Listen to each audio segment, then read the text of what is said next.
just working our vegetables here. It's a chicken and vegetable sauce with tagliatelle, which is just long, ribbony egg pasta. But it would work with spaghetti, linguine, whatever you have in the pantry. And it's basically kind of like a mashup between like a chicken pot pie and a pasta primavera, or pasta with lots of vegetables. I'm using a fork. Remember, I just grated, like right on a box grater, a potato and a carrot, and then we fine chopped up an onion and a little bit of celery. I pop that into the skillet with olive oil and salt and pepper. Then you let that cook down, and then I use a fork to just mash up the potato to make the chicken broth seem a little starchier and thickens it up without adding cream to the sauce. Kind of clever. So you just mash this up with a fork, and I added, about a cup and a half of chicken stock to the vegetables when they got nice and tender and mushy. So the chicken we started with was the bone-in, skin-on chicken thighs. You could also use chicken breast, of course. I pop that in the oven to let it finish cooking through. Then you throw it on the counter until it's cool enough to handle.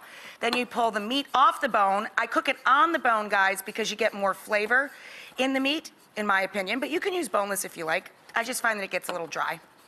And then you chop this up. Plus, I always have chicken thighs on hand, and this was literally a recipe invented by what I had on hand. So throw your chopped chicken down into the pan, and we're gonna drop our pappardelle, or tagliatelle, nice egg pasta, into salted water. Always salt your water. It's the only chance you get to season the pasta itself. We're gonna take a little bit of that magic starchy cooking water. That's why we always salt our water. You're seasoning the water, and then once the starch of the dried pasta works into this liquid, right before you drain, you save a little bit of it and put that in there. It marries the pasta to the sauce.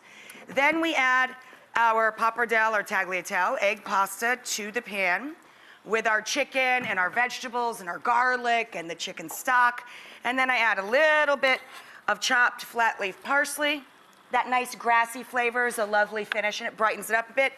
And a lot of grana padano or Parmigiano cheese. Yes, I know, I love that. The cheese gets as much of a reaction from our audience here as a movie star.